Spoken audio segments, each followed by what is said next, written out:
Sometimes it's hard to accept that the people you're dealing with are only interested in a zero sum game. What they really want is for you to just crawl away and die. The problem is they never actually announce their goal. They just negotiate endlessly, refusing to accept any path forward short of your agreement to discontinue existing. Crypto is currently in that exact situation with the current administration. We keep trying to rationalize how they might be placated, what arguments they would accept, or what guardrails they would endorse to let crypto move forward. The recent coordinated attacks should show us all they don't want any of that under any circumstances.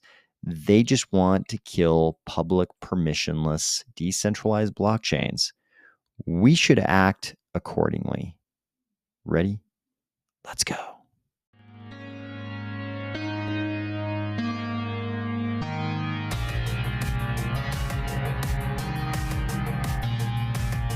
Today, we are going to discuss the many-pronged attack recently launched on us by the Cryptophobes and why we should start calling those individuals by their rightful name.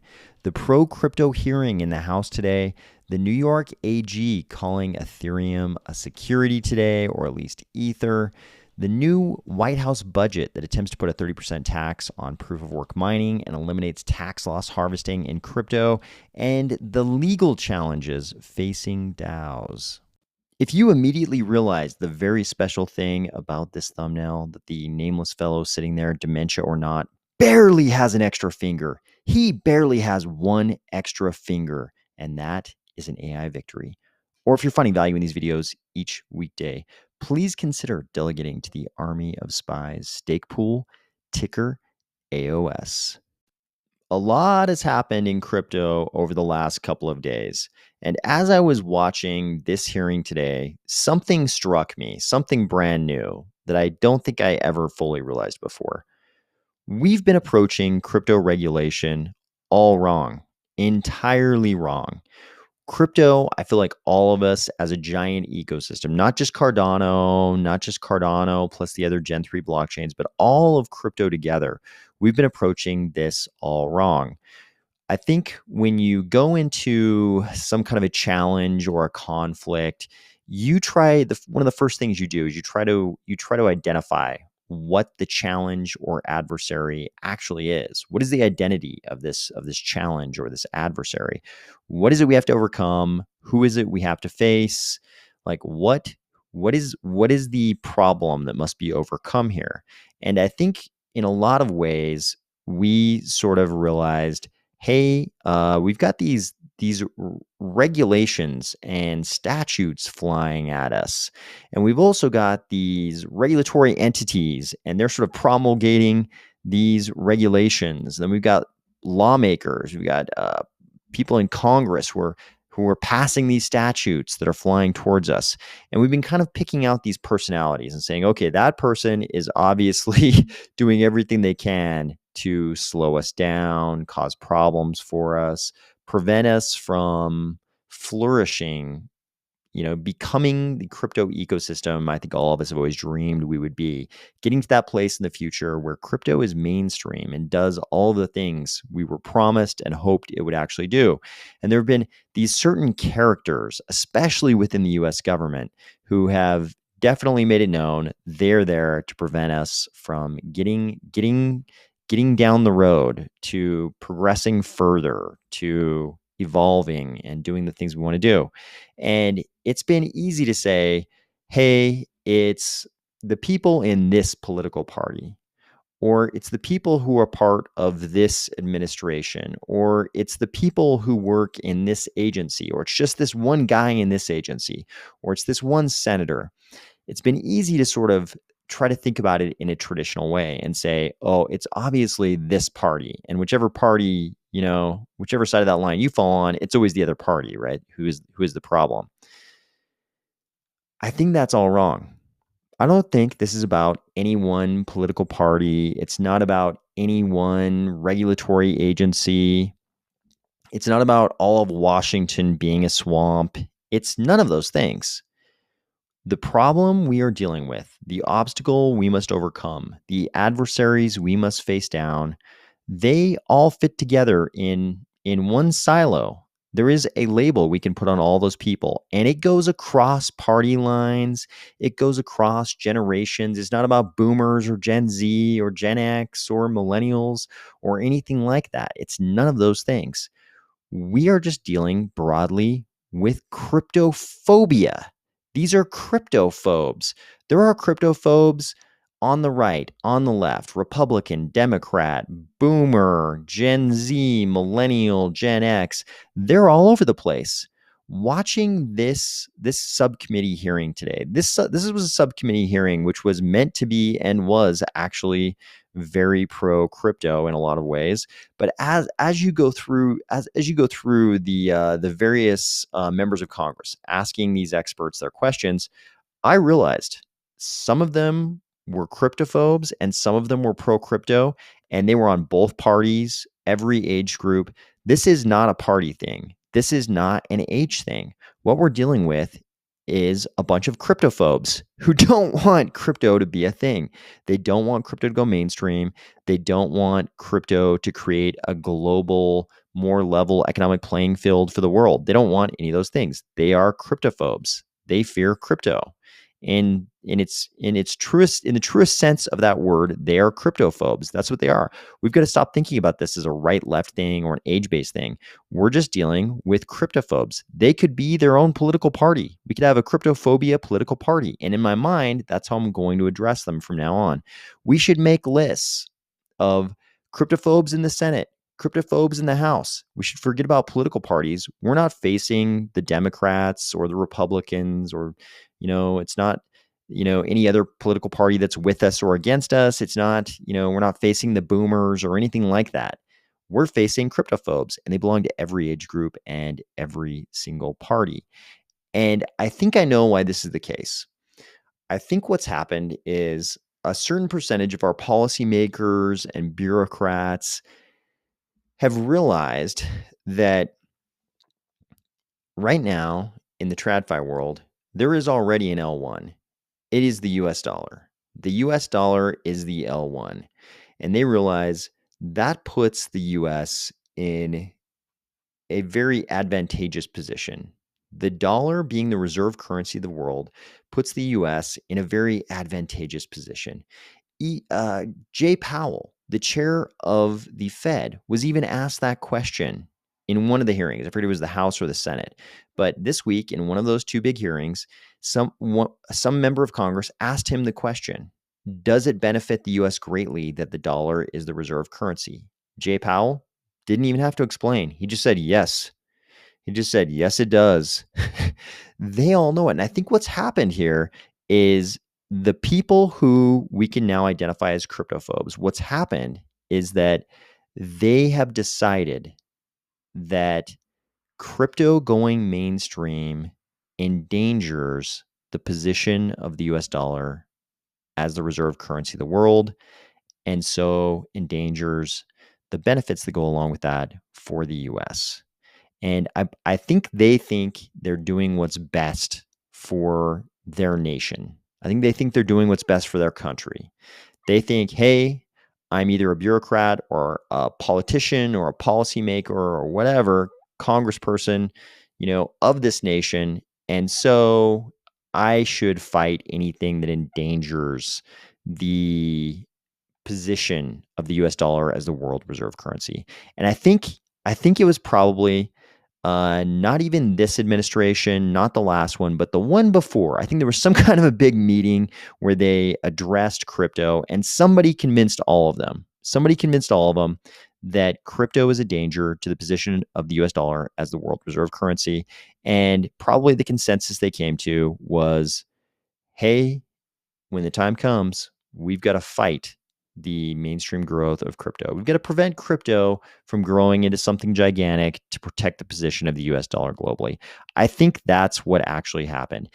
All of us in crypto, I think we all know they're swimming against the current. They're fighting an unwinnable battle. Crypto is just going to get bigger and bigger and bigger. And the history of the world tells us that no regime has been able to maintain global hegemony, ever. And no regime has been able to maintain any kind of hegemony really in modern times as long as this one has lasted. So they're swimming upstream for a lot of different reasons. They don't care. I think they're happy to swim upstream because they like things the way they are. They are the cryptophobes. We need to start calling them that. We need to start identifying them as that. We need to start ranking the top cryptophobes in the Senate, top cryptophobes in the House, top cryptophobes in the executive branch. We can take it, globally. Top cryptophobes in the EU, top cryptophobes in Asia, right? We should start identifying people as cryptophobes because as crypto becomes more and more important, this is going to be an important policy issue, and we might as well call people out when they're on the cryptophobe side of things. This was an interesting crypto hearing for a few different reasons, but one of the biggest ones was that this is the panel of witnesses, and these four over here were all pretty much pro crypto. The only cryptophobe on the entire panel of witnesses was this guy right here. That's the guy. This guy right here is the guy from Duke Law, who is the main guy they always bring on these panels, who will just hit all the cryptophobia talking points. He'll talk about fraud and crime, and he loves to mention that, FTX was a bad apple, but there are so many bad apples that maybe all of crypto is rotten. He loves to throw that in every single hearing. But this one is amazing. Usually it's half and half. Usually half the witnesses are cryptophobes, half are pro crypto. In this one, we really only had one true cryptophobe, and the rest were pretty pro crypto, especially including Paul Graywall, who is the head lawyer at Coinbase. He did a fantastic job, very well spoken, very eloquent in his explanations of why crypto is not a threat. This is Congressman Richie Torres. When it came his turn to ask the witnesses questions, he made it very clear that he is very pro crypto and actually understands the issues very, very well. What's interesting about this will be interesting for some people. Richie Torres is definitely a Democrat. Being a cryptophobe is not a right or left, Democrat, Republican thing. Richie Torres, definitely a Democrat, definitely pro crypto. In fact, he pointed out that offshore, deregulated, over leveraged, centralized crypto companies like FTX pose the greatest risk to consumers. But regulators don't focus there. He asked the witnesses, of what instances do you know where US regulators have gone after these types of entities, offshore, deregulated, over-leveraged, centralized? And the witness responded, well, as far as I know, they didn't do anything with FTX. They did nothing. And he went on to explain that those are the types of entities that create the most risk for consumers. Yet those are the ones that the regulators don't do anything with. And of course, the regulators would argue there's jurisdictional hurdles, when they're based offshore in the Bahamas or wherever. But he makes a very good point. They're creating all these problems for the onshore entities, and those aren't the ones that are creating the risk for consumers. He also pointed out the absurdity of the idea that a stable coin could be a security. And of course, he was talking about the thing that everybody goes to immediately. How can there be an expectation of profits when it's a stable coin? It's going to be worth $1 or €1 or whatever it's pegged against, no matter what. That's the whole point. It's stable. There is no expectation of profits.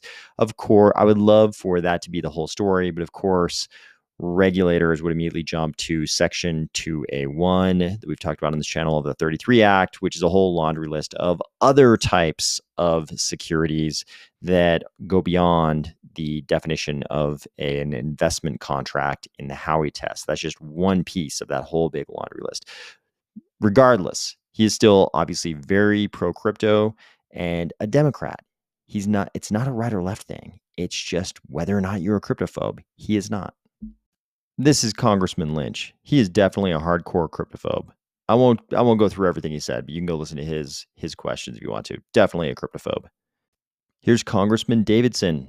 Pro crypto, obviously. He sort of shamed his anti crypto colleagues, the cryptophobes, for their implied claims that these assets are the same as centralized assets, and came out strongly supporting self custody and pointed out there was no FTX risk if you self custodied your assets.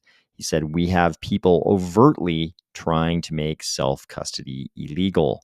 And the reason he said that was because of another congressman's statements. One of the big problems is that being a cryptophobe is not an IQ thing. You can actually be very smart and still be a cryptophobe. Case in point, Congressman Foster. He has a PhD in physics from Harvard, probably a pretty smart guy, but he is a cryptophobe. I don't even think he knows he's a cryptophobe, and he's a severe cryptophobe. So here's what Congressman Foster said. This is the essential thing that has to be provided for the healthy development of the crypto industry. Somewhere, there has to be an API provided by a trusted third party to register your crypto wallets. He said, this is how we prevent malware attacks. He's very concerned about malware attacks. And he's like, hey guys, I'm a PhD in physics. I'm extremely intelligent. Let me just tell you how to solve all your problems. The way to fix crypto, the essential thing is you just get an API hosted by a trusted third party who will allow you to register all of your wallets. So that's the answer. We just give up decentralization, permissionlessness. We KYC every wallet. In his mind, this is a pretty easy fix. He just fixed everything for us. Dude doesn't even realize he's a severe cryptophobe. He doesn't even understand what's valuable in crypto. He thinks an API provided by a trusted third party is the answer to all of our problems. Then we have House Majority Whip Tom Emmer. He is so pro crypto at this point. He's not even trifling with these cryptophobe fools. Look at this. Even his staffer is giving like a super hard scowl toward, I'm sure, some cryptophobe over here on Emmer's left. Emmer wasn't even messing around with trying to do the sort of Socratic method questioning on the witnesses to try to convince, like the adverse witness that there's some fallacy in his thinking. Emmer is throwing out stuff like the current regulatory approach is lazy and destructive, and it is chilling innovation. He's just straight up saying it like we would say it in crypto. I think Tom Emmer definitely understands the value of crypto, and he is at his approach to thinking about crypto is so 180-degree different than somebody like Foster or any of these other cryptophobes. It's like they almost can't communicate at all because one side understands the value proposition brought by crypto and the vision of crypto, and the other side just wants crypto to die. It's very hard for those two sides to negotiate. I think we need to help out our allies in Congress on both sides of the aisle by calling their colleagues what we should call them, which is cryptophobes. We should identify the cryptophobes, identify the people who are pro-crypto, and then people will understand this issue a little bit better. It's not a right or left thing. It's not an age thing. It's not a generation thing. This is just about whether or not you're a cryptophobe. Unfortunately, Letitia James, New York State Attorney General, is also a severe cryptophobe. She filed this today. She went ahead and let KuCoin know something they probably didn't know. They are illegal securities and commodity exchange. They're an illegal securities and commodities exchange. They're illegal on both counts. That was disturbing enough. If you're in the crypto exchange business, that should probably be pretty worrisome to you.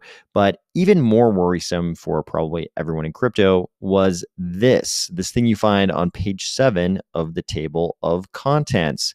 KuCoin offered, sold, and purchased securities and commodities. First subtopic, Ethereum. If we come down here to page 7, we find that she goes through, she talks a lot about the sort of history of Ethereum. She talks about how it was created by Vitalik Buterin and several others, of course, including Charles, although I don't believe he's mentioned here. I think she just says and others, doesn't even dive into the details. And they talk about how the market capitalization of Ethereum has grown to over 170 billion. the current price. They talk about the ICO. This is relevant. She says, let's see. Ethereum's development and management is largely driven by a small number of developers who hold positions in Ethereum and stand to profit from the growth of the network and the related appreciation of ETH.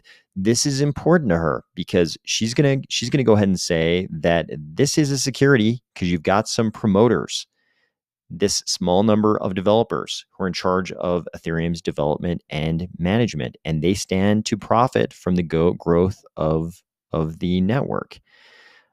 She says there was an ICO and ETH was sold to fund the creation of Ethereum. She talks about the ICO. Buterin and the Ethereum Foundation also received significant quantities of ETH in the ICO. Then she talks about the transition to staking. She says Buterin and the Ethereum Foundation played key roles in facilitating the recent fundamental shift of the transaction verification method from proof of work to proof of stake. She talks about proof of stake. She says the shift to proof of stake significantly impacted the core functionality and incentives for owning ETH because ETH holders now can profit merely by participating in staking. So then she goes on to talk about how the Ethereum Foundation website actually promoted Ethereum as an investment. Of course, that's a mistake. Then she's also accusing KuCoin of being a commodities and securities exchange, an unregistered one because of Luna and UST, easy targets, of course. But the interesting part is you get down here to this section, and she doesn't really waste any words here. She just says the tokens were securities. The tokens were promoted as profit opportunities that were contingent on the growth of their respective networks. The growth and development of these networks were dependent on the managerial efforts of the founders and management teams of these tokens and were reasonably believed to lead investors to a profit from their entrepreneurial and managerial efforts. Additionally, sums of the tokens distribution were reserved for their founders and management teams, thereby appearing to tie the fortunes of the token holder to the management teams, creating a common enterprise. Accordingly, the tokens were securities. She just went through, and obviously we're talking about the entire office of the state attorney general. So this is a whole bunch of other attorneys, not her personally. When I'm speaking about her and her position as the state attorney general, they just went through the Howey test elements here and said, yeah, ETH's a security, just like Luna and UST. Of course, this drove a lot of people in crypto crazy today because you've got the New York State Attorney General's office saying that ETH is a security and kind of wrapping it all up, just saying a lot of things that are true about Ethereum and then wrapping it all up in basically one paragraph where they don't even say, hey, here's our Howey analysis. They just kind of like lay it out and they're like, yep, it's a security. That's pretty short shrift to establish that Ethereum is a security, which is something that a lot of people in crypto have been relying on not being true just because of a speech given by one guy who worked for the SEC. Then we got the president's budget today, the White House budget, and it contains all the things that people are pretty worried about. Some of those things include a tax on unrealized gains on assets if you're above a certain income level. That's been described as sort of a one-way ticket to clown world. If we start taxing unrealized gains on assets, this is kind of a problem. You haven't even sold it, but it's appreciated value, so they want to make you pay a tax. Of course, they describe this as, just a way to close a loophole that allows the wealthy to avoid ever paying tax on their appreciated investments. But of course, it's a pretty scary idea, taxing things that have appreciated value that you haven't even sold, because how do you pay the tax? You may have to sell that asset. So forcing you to sell the asset maybe in some cases.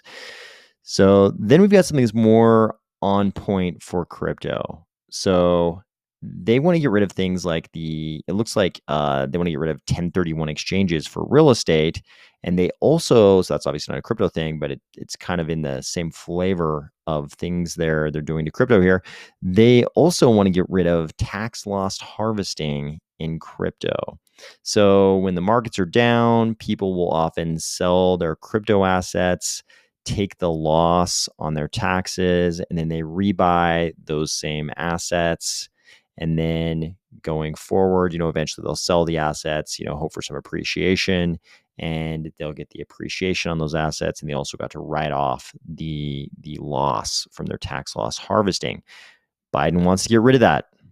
If we come over here to Treasury's explanation of exactly how they're going to pay for this, we find some more scary stuff for crypto. In fact, if I just search for the word crypto, it's pretty easy to immediately find some pretty unpleasant stuff like this. They say digital asset mining is a process for validating transactions among holders of digital assets.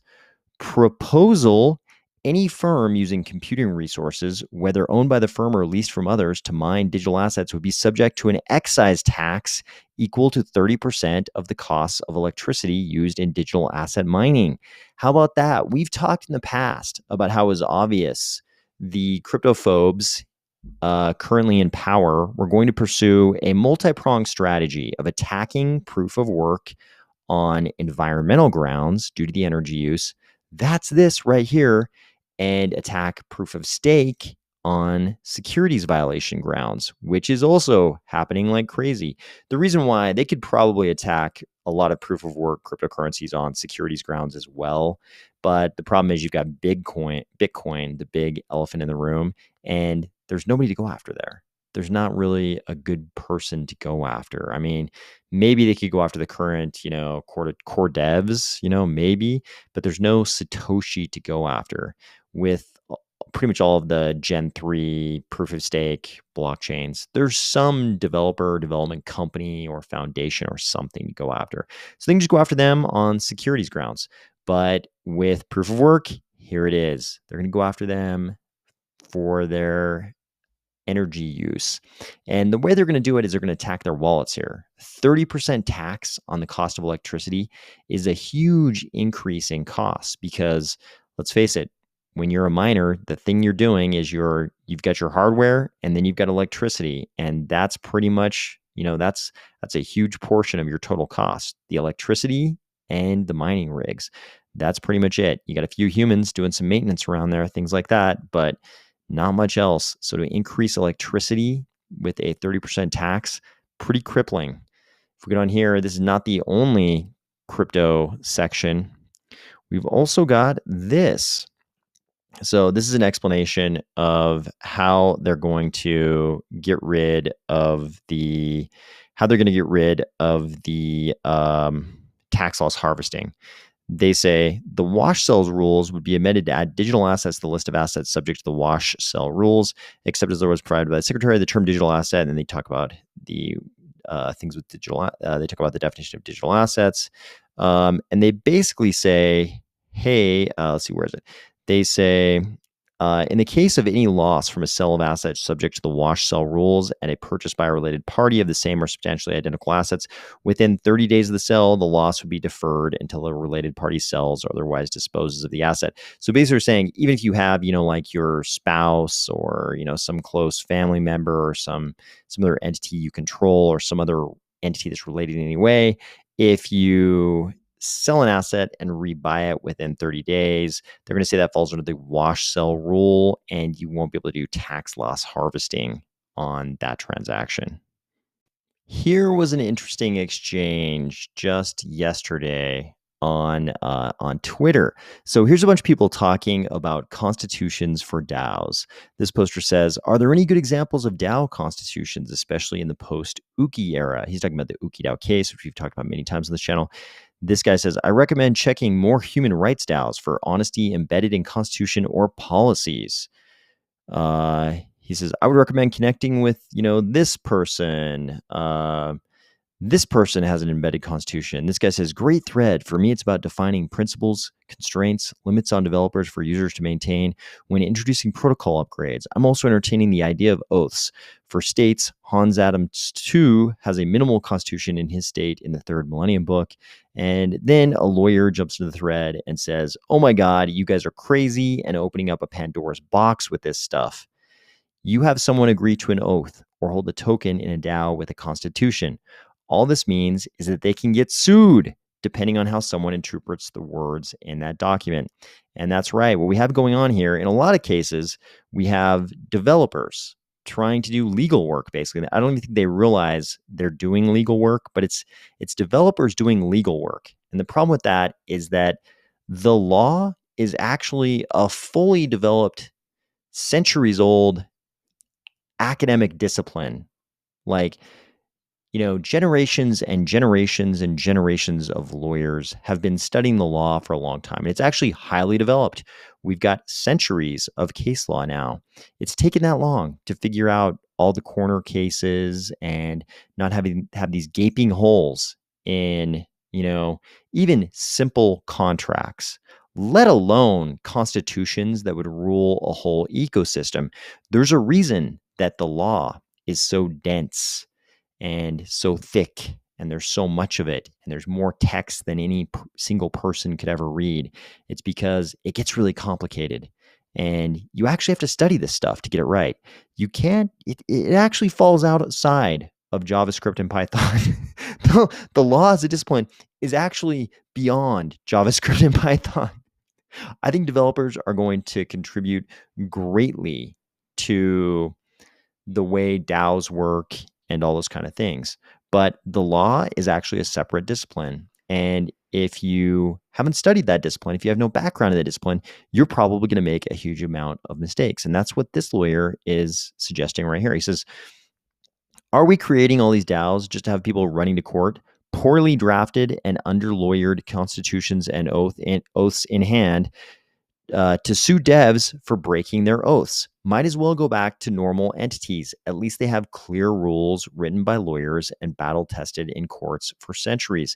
We saw this when EOS tried to have a constitution. You guys probably know 2023 is not the first time that crypto has tried to have constitutions. EOS tried to do it. They had a very short constitution, and it involved some crazy stuff. There were notions about like real world human judges, basically, who would rule on, legal things in their ecosystem. It was kind of wild, but it was obvious the first time I read it. It was so obvious that they were going to run into gigantic problems because if you have a bare bones constitution or something like that, you either have to have a gigantic body of case law that explores all of the corner cases, or you have to have some mechanism to produce, that level of interpretation, because you're going to end up exploring all the corner cases. On a long timeline, you explore like every possible corner case,